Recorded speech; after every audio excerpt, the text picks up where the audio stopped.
Welcome back to another episode of Women's Business Voice. My name is Angela De Souza and I'm your host, along with my co-host, Dr. Amy Edwards from the University of Bristol, where she is featuring a series of conversations between herself and a range of historians in this special series called From Side Hustles to Empires, Histories of Working Women's Lives. This series as a whole explores the relationship between gender, work, and career in the 19th, 20th, and 21st centuries, asking what's new and what isn't about the nature of working women's lives in Britain. The series not only explores the success stories of famous entrepreneurs and business leaders, but also hidden histories of women who made a living in systems and structures not often designed with them in mind. This episode's entitled Selling Sex, from Mary Stopes to Anne Summers, with Dr. Sarah Jones at the University of Bristol. So over to you, Amy. Welcome back to another episode. This week or today now we're going to be taking a closer look at the sex advice industry and someone called Mary Stopes, who we're going to hear a lot more about in just a minute.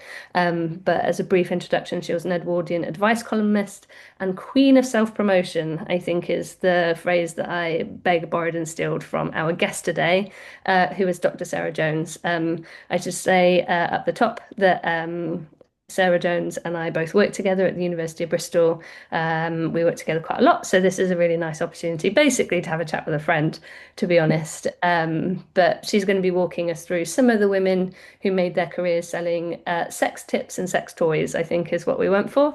But yeah, so Sarah works here at Bristol, as I say, where she researches and teaches histories of gender and sexuality. Her researchers cover topics from Victorian free love movements and transatlantic sex radicalism to the role of science in shaping modern sex advice. I think that she's got an upcoming article or book chapter that's going to be about sex advice quizzes in women's magazines and stuff, which I've been hearing bits about, which is really cool. And she also recently contributed to an exhibition at the at Bristol Museum, which is about gender and identity and things. So yeah, that was also another really interesting project.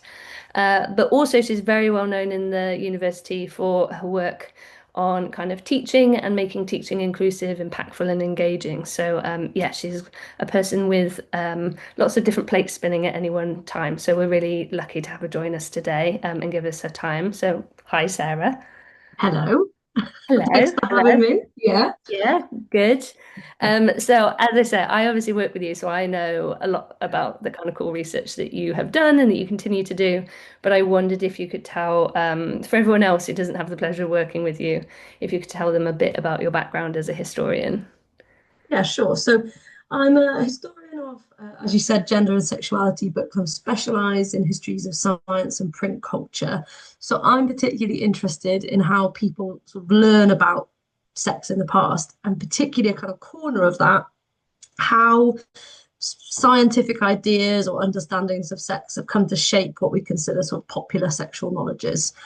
So we might not know it, but lots of the words or ideas or sort of categories we use today come from a very particular history of sexual science. So things like homosexuality or bisexuality or heterosexuality, all of those terms originate from something called sexology in around about the 19th century. So part of what I do is try and figure out how these ideas discussed and made up by a very particular corner of a small field in the 19th century come to be the way that everybody, even in the modern day, talks about their everyday sex lives or comes to understand themselves as sort of a sexual being, if you like. So the sex advice side of things is a really big part of that, partly because sex advice represents a sort of conduit, really, for how those scientific ideas get out into modern sexual culture. So for our purposes today, in terms of sort of women's lives, that's quite a cool story, I suppose. Histories of sexual science, when you do it in the more traditional way, I suppose, is quite often about dudes. There's a lot of men in there, partly because the world of science and medicine in the 19th century, as you can kind of imagine, is quite male dominated. Women are breaking through, of course, but there's a lot of men. And actually, that's the case for sex advice too. The big sex advice of the day often is written by men. There's a famous one, Ideal Marriage, by a guy called Theodore van der Velde, who's a Dutch gynecologist, for example. That's a kind of prominent one. But women are starting to kind of carve out spaces for themselves in that kind of industry at that point. You get lots of marriage advice, you get lots of child rearing advice written for sort of women by women, based not on their medical training or whatever, but just their real life experience. And by the time you get into the 20th century, that's starting to become true for sex as well. The sex advice industry really begins to sort of boom in the 1920s, and women are a really big part of that. So what my research does is sort of think about that, why it happens, what that looks like in practice. Yeah, nice. And how did you get into this actually? Like, what was your path to becoming a historian of sex in medicine, in kind of literature and things like that? My PhD was on, I think you mentioned earlier, Victorian free love movements. And that sounds a lot more radical than it is, that would be considered today. It's essentially a load of people in the Victorian era who didn't want to get married and thought we should, they're mostly monogamous, some of them not, but the idea that we should just be able to kind of figure out relationships that work for us rather than kind of following strict rules.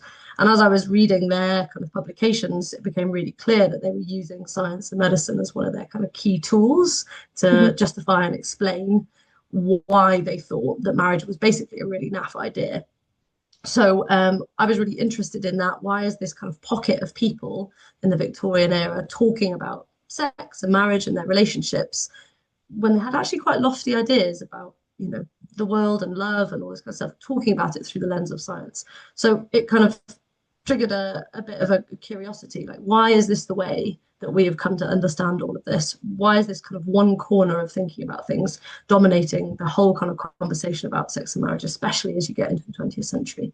So yeah, from there, I just started exploring different avenues, different ways this was doing that's happening. And actually the sexology side of things, the advice things, emerges as this very kind of particular and important way that happens. So it felt like a natural development from the earlier kind of stuff. Yeah, thanks. I always find it really interesting to hear people's like academic origin stories. They're slightly less traumatic normally than superhero ones, but nonetheless, villain origin story. But yeah. I mean, if you see yourself as a villain, then fine. I have not My experienced students might think so, but yeah. But yeah, so you started telling us a bit about the sex advice industry, if in fact we can call it an industry at that time. Could you just tell us a little bit more about that and like in the early 20th century, kind of what that looks like? Yeah. So sex advice actually has kind of an interesting, if we're going for origin stories, it has a kind of interesting one of those, partly because historians waver on it slightly, but there's this watershed moment that lots of people talk about in the 1920s as this boom moment where the industry about sex advice specifically takes off. And it's important to note that there had always been advice cultures. It's not as if people invent advice in the 1920s. And actually the Victorians, for example, produced loads of prescriptive literature around all sorts of stuff, around marriage, around dating, around child rearing, around kind of running a home. Like it's quite, it proliferates quite widely. But lots of that looks a sort of certain way, and then something changes in the 1920s. And the reason for that is partly contextual, actually very much contextual. A true historian, everything's context, right? And there's a lot going on. So it's the end of the First World War, which means that lots of women, the world has changed quite profoundly. Not only is their relationship with men kind of changed, there's a whole load of stuff going on around masculinity that we won't even sort of touch, but women have been going out to work, they've moved out of home, all of that stuff's going on. Suffrage, obviously, big changes around that. Not all women have suffrage by the 1920s, but quite a lot of them do for the first time, change their place as kind of political actors within society. There's big rises in literacy rates. There's a changing kind of sexual culture. You've got flappers. There's basically loads of stuff going on in the 1920s that means the world looks quite profoundly different. And as part of that, linked to all of that, and you know, in the same sort of conversation, ideas about sex and marriage are really quickly changing too. So before this period, this advice that I talked about earlier, sex is important. We shouldn't fall into the trap of thinking of Victorians as this somehow kind of prudish, sexless these people, because they weren't. They actually saw sex as hugely important, but no more important than anything else. So sex is in the advice very kind of coded, but it's in there alongside rearing children or looking after yourself or running a home or whatever it might be. It's one small component of a much larger set of issues for a good marriage. The 1920s kicks in, and for all of these kind of contextual reasons and more, that shifts. And now sex, really for the first time, is, and particularly pleasurable sex is worth saying, not just sex for the sake of it, but good sex is seen as the ultimate and final key, really, to having a good, successful marriage. So people are told you need to be having frequent sex. It needs to preferably be mutually orgasmic, and that your sex lives are something you need to dedicate kind of time and energy and skill, and basically develop as a skill. Otherwise, things are going to go essentially horribly wrong. And the consequences of that, not getting that right, are terrible. If good marriage, good sex equals good marriage, good society, great kids, bad sex equals divorce, social ruin, the collapse of society, all big stake stuff for poor couples to essentially take onto their plate. So, of course, in that context, people start to panic and start to think, how am I meant to get this right? If I'm now told my whole marriage rests on my ability to have a fantastic sex life, how can I get that right? So what do? This is obviously before the internet. They turn to advice. So sex advice kind of comes in and begins to kind of say boom as this industry, if you like, partly because people are just desperate to get answers to this kind of new problem that they have to unpick, this new obstacle that they're expected to deal with. Lots of people are very, very anxious, and sex advice comes in and fills that gap, essentially. That makes total sense. And I guess, I mean, the immediate question then is like, what did that advice actually look like? Like who produced it? Why? I mean, we got a bit of a sense of why they might have been producing it, but yeah, like what forms did it take? Who were they? Who did they have in mind when they're writing this? Was this for like singles, for couples? Yeah, tell us more about the actual advice of it all, I suppose. Yeah, it's a really broad church, I would say. So actually lots of advice emerges at that time in various kind of formats, various perspectives, written for like slightly different audiences. It's really interesting because you can buy it sort of everywhere at this point. You get, for example, at one point, I think they start selling it really cheap. Not the most explicit stuff, but start selling it really cheap in pamphlet form in vending machines on train station platforms, so people can kind of read it on the train into work or whatever it might be. You could get it in W.H. Smith. The slightly more explicit ones you could buy via mail order. So they're sort of everywhere. It just becomes the fabric of part of the print culture of the day. And they say all written slightly differently. Sort of religious bodies are writing one version of it around kind of upholding particular ideas of marriage. Feminists are writing something slightly different, but there's essentially loads going on. But actually what the key sort of characteristic of it is all of those writers pretty much assume that the audience is straight and that they're either just about to be married, written as a guide to kind of introduce people to sort of the marriage bed, or were already married and are looking to kind of improve or save their marriages one way or another.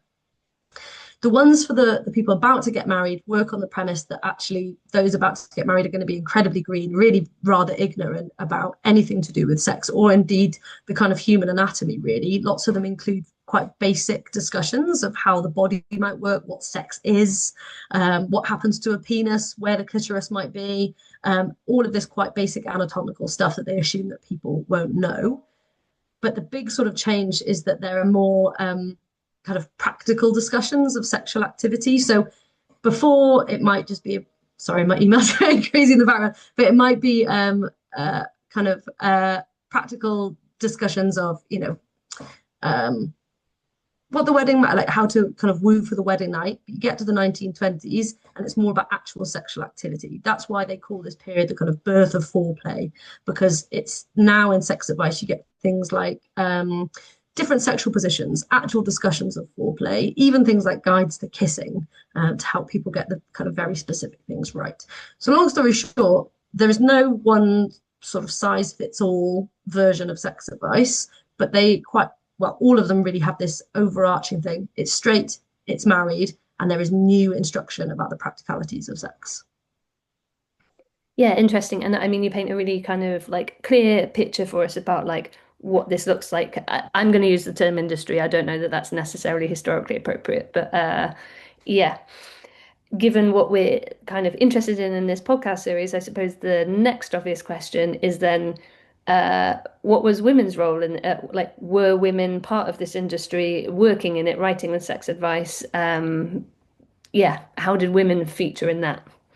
Yeah, quite prominently. So there are a number of advice writers who are women, but actually the most prominent one, really, who I think you mentioned right at the top of this, the most prominent and best-selling author of the day was a woman, Mary Stopes, who wrote really the flagship version of this sex advice in 1918, a book called Married Love that became a kind of fairly instant bestseller, really. And Stopes is fascinating as a character. She actually trained as a botanist, so kind of plants, not human sexuality or whatever it might be. But she has this absolutely disastrous first marriage where she marries this guy and it goes horribly wrong. She claims that they never even managed to have sex because both of them were so ignorant about what was going on. It was just a total disaster. I think it was annulled. And she sort of sets herself this task of producing research or producing this guide for sex to help other women and other couples avoid what she saw as the kind of pitfalls of this terrible sexual ignorance. So actually, she sits in the British Library, I believe, and then produces this book, Married Love, which sells out. It has a limited print run at the beginning, sells that out straight away, and then goes on to sell about 500,000 copies in the first kind of few years, which for the time, considering you're in kind of post-war austerity and all of this sort of stuff, is quite significant. It's quite a standout version. She's slightly out on her own. And Married Love, it's an odd but really fascinating book that has at its heart this idea that we were talking about earlier, that a kind of truly happy marriage depends on a couple's ability to find a way to be emotionally intimate, to be kind of sexually fulfilled, which of course for many couples was a new expectation and not especially easy. And she also kind of specifically argued from a woman's point of view that women have a particular right to that they no longer should sort of lie back and think of England, but that actually it's the responsibility of both partners in that couple to ensure that a woman is just as sexually and emotionally fulfilled in that marriage and in that sexual relationship as the man. And for many readers, and she does have many readers, and they write to her in droves. You can actually find kind of copies of the letters that people wrote to her that give you this fascinating insight into how people are engaging with this text and how they're sort of taking the advice. For those, she becomes this real kind of pioneer, this expert that they can turn to, a kind of a household name that's the first person essentially to talk about sex in a way that actually speaks to them in a way that they understand, and that has a lasting legacy. She's not uncontroversial. Lots of people have heard of her. She's denounced by critics at the time. The clergy hated her mostly. The medical profession weren't particularly fond either. And actually, her own views are quite kind of problematic. Not so much at the time, but now we view her views as very problematic. She was a fairly rampant eugenicist, actually. She wrote about the importance of limiting the births of people that she saw as unfit, so including anybody with like hereditary illnesses or what she considered sort of mental defects. And her eugenic ideas were linked to her work on birth control, and she argued really strongly for contraception, but essentially wanted to use that selectively to what she considered to, improve the racial stock of the country, essentially by restricting the ability of working class people to have lots of babies. That's really strongly held to the point where actually she disowns her son, I think, for marrying a woman with glasses. So she's, a fairly kind of rampant eugenicist, even for her day. Complicated, pioneering, quite radical voice in the field, has this kind of best-selling, this book that arguably really changes the conversation about intimacy, equality, pleasure, but at the same time is not an uncomplicated character and certainly doesn't have a non-controversial career. Yeah, and I mean, as like a slight sidestep, I think that's one of the things that, I mean, we're here talking with historians. I'm a historian. So I think one of the really wonderful things about history is that it's never straightforward. And when you actually get into the weeds of any kind of historical character, they're always complicated because they're just like us. Obviously, they are just people living in a world, and there's very rarely like goodies and baddies, but there's just very complicated people with often contradictory lives as well. So it's always really interesting to hear about some of those like details. I Yeah. mean, if we're thinking about Mary Stopes then, and she has this kind of bestseller, I guess the question is like, how did you do it? I mean, if we're interested in women in business, like, Yeah. how did you do it? Yeah. I think some of it's about her sort of herself, and actually Stopes did I think you called her the kind of queen of self-promotion, which is something that we've talked about before. I think that that's kind of true. She did this amazing job really of crafting a very particular kind of image and persona, and of sort of selling herself as this key expert, as the person that you need to turn to if you are worried about all of these things that are going on in society, in your own marriages, and whoever you are. I'm the person that can solve this problem for you. So even though she has this PhD in paleobotany, I can't remember what her thesis is about, but it's about plants. So not sort of necessarily directly relevant to the study of human sexuality, but she still uses that PhD, which was from UCL, to kind of emphasize her place as a doctor. So she uses that title really prominently. It's all over her kind of title pages. She works quite hard to cultivate this aura, I suppose, of scientific authority, especially at a time, as I mentioned before, where the medical profession is still, well, even though there's lots of women doing interesting stuff, is still sort of dominated by men. So that's quite unusual for a time, a kind of woman with scientific backing, with scientific authority, talking about sex, not just the men. So some of it's that. But at the same time, she doesn't do it quite the same way as the boys did. She's not just another doctor writing a book about sex. She weaves in her own personal experiences. She does some of that kind of a woman talking to other women kind of thing that makes it essentially part of the book's appeal. She works hard, I mean, in your sort of thing, to build a brand essentially that is somewhere between the doctor and the friend or the aunt or the older sister, to sort of sit between those lines. So there's the her of it all, where she's cultivating this thing. And then there's the strategy. It's actually a really fascinating article by a guy called Alexander Geppert about this, but it's about her marketing strategy, and that actually her publishers have a much more aggressive marketing strategy for Mary Stopes's work than any of the others did for sex advice around about that kind of time. So her and her publishers had sort of way more in the way of advertising. They advertised very kind of broadly and widely in different places. They staged a number of controversies, which they sort of rode the back of, or it certainly kind of harnessed the controversies that they were already there. They published all of these kind of glowing press notices. They had all of these endorsements, including from quite prominent figures.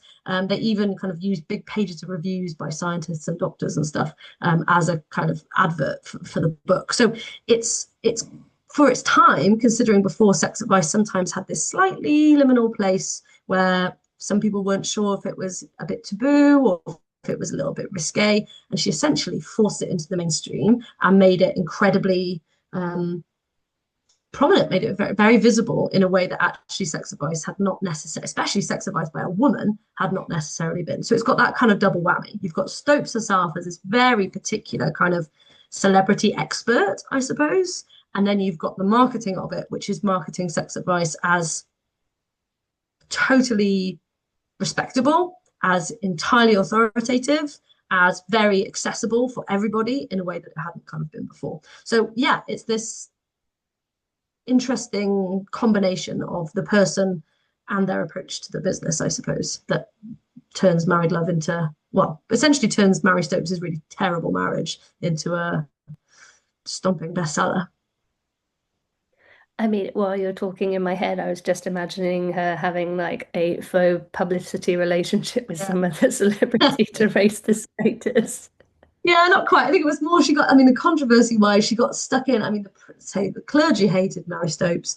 And so she sort of fought with those a little bit. And also, lots of doctors don't like what she's doing, essentially because it's a bit of a territory grab, right? She's getting into their corner of the field and essentially taking authority and space away from them. But in some ways that works for her really well, right? Because actually what she can say is, look at me, here I am, I'm pushing back against the medical kind of profession. We're not doing things the way that we've always done before. So all of these controversies, all of these people who desperately try and take her down actually kind of have the opposite effect and almost confirm her as this sort of outsider, reformer, radical, like voice of the people that sort of really helps catapult it into the public consciousness, I suppose. No such thing as bad press and all that. No, and it's you do you do wonder because I mean there's the birth control clinics as well. That's the other kind of thing of this. I focused on the advice today more than the birth control side of it. But Stopes is still, I mean, you can still access a Stopes clinic today for birth control and abortion advice, for example. Those clinics are still a kind of prominent part. They haven't gone away after all of these years. But at the time, she's wheeling a caravan around the kind of poorer parts of London and big cities, giving out cervical caps to poor women who can't afford more children by their own sort of in their own narrative. Excuse me. And that, even though historians now see that actually as very much part of this eugenic project that she's trying to do, she's trying to restrict in really problematic ways the sexual and kind of reproductive autonomy of women. At the time, people thought she was marvelous because actually, if they had 16 kids and and no money to support them, being able to kind of stop the flow of children was hugely important. So it's this, like you say, this almost this controversy fell away at the time. At the time, she was just sort of seen as slightly wonderful. So, like you say, no bad press, actually. That kind of more or less brings us to the end. I just wondered if you had any thoughts. I've generally been asking everyone this, just out of interest. Are there any parallels, you think, with the sex advice industry today? You mentioned a bit about Stopes's legacy, at least in terms of those like abortion centers, or abortion advice centers and things. Or like, how has the advice industry changed over time? What does this look like in our world? Yeah, I mean, there's a couple of like quite profound changes, I suppose, in the advice thing. The big one especially for our purposes today, is that women in Mary Stopes's era, I mean, she was quite radical, quite pioneering. She's certainly not on her own. I don't want to give the impression she's the only woman kind of giving advice at the time, but she's the big kind of name. But actually, as you get into the 20th century, women become key givers of advice. Not least, I'm sure lots of people listening remember or have read themselves kind of agony aunt columns. By the time you get into kind of mid-century, women have become the authoritative voices of advice, and that kind of sticks throughout the 20th century. By the time you get Claire Rayner and Marge Proops and all of these big kind of names in the second half of the 20th century who in some ways have come so far from Mary Stopes. But yeah, but actually the tone and the content changes quite a lot. There's still that kind of discussion of pleasure, but the big change, I suppose, is that the marriage side of it falls away. So that sticks for a while, certainly when you get this snap back to domesticity in the 1950s, but really from the 60s and 70s, partly because of the feminist movement, partly because of the rise of, what we might consider a more permissive society. I hate the term sexual revolution, but, there's that kind of time period. What falls away is that the mainstream advice stops saying that this is the only thing that can kind of happen in marriage, and instead is much more about the individual and about kind of sexual autonomy on a more individual scale. So that shifts sort of quite profoundly. So essentially, if you were a young woman in the 80s and 90s, the advice that you were reading, you can read it at the end point of a process that you can trace all the way back to Stopes. There's definitely resonances there. The stuff around the importance of pleasure, that never really dies after Stopes, all of that kind of stuff. But at the same time, it would look quite profoundly different to the advice that your mother or your grandmother or your great-grandmother would have been reading, partly in terms of what was considered as an appropriate sexual relationship. So in basic terms, you can have all of that fun, you can have that kind of that sexual fulfillment outside of marriage, and also with people, if you're not straight, can you imagine? There's actually this version of it where those kind of restrictions fall away. So as we always say in history, two things can be true at once. So it is both similar, there are those resonances, but also kind of profoundly different by the time you get to the end of the 20th century and beyond. Amazing. Thank you so much. That was really interesting. And I mean, as I said, we worked together and I've spoken to you about your research before, but I don't think we've had this conversation before. So I've already learned a whole bunch of extra stuff from you today. I guess we'll wrap up. What I should say is I realise lifting the veil and seeing behind the curtain a little bit. We're not recording all of these in order. So I was introducing Sarah as if you'd never met her. If you have been listening to any of the other episodes, she's actually already appeared because she interviewed me technically before, but actually in practice later this afternoon. So yeah. Thank you very much for joining us. Thank you for joining us again before or after, depending on how you're listening to these or if you do. But yeah, thanks for your time, Sarah. I really appreciate it. Very welcome. Thanks for having me. Thank you for joining us on Women's Business Voice, where women rise, lead, and make an impact. If you loved today's episode, be sure to subscribe, leave a review, and share it with a woman who needs to hear this. Want more inspiration? Visit womensbusiness.club to connect, grow, and be seen. Until next time, keep showing up powerfully. The world needs what only you can bring.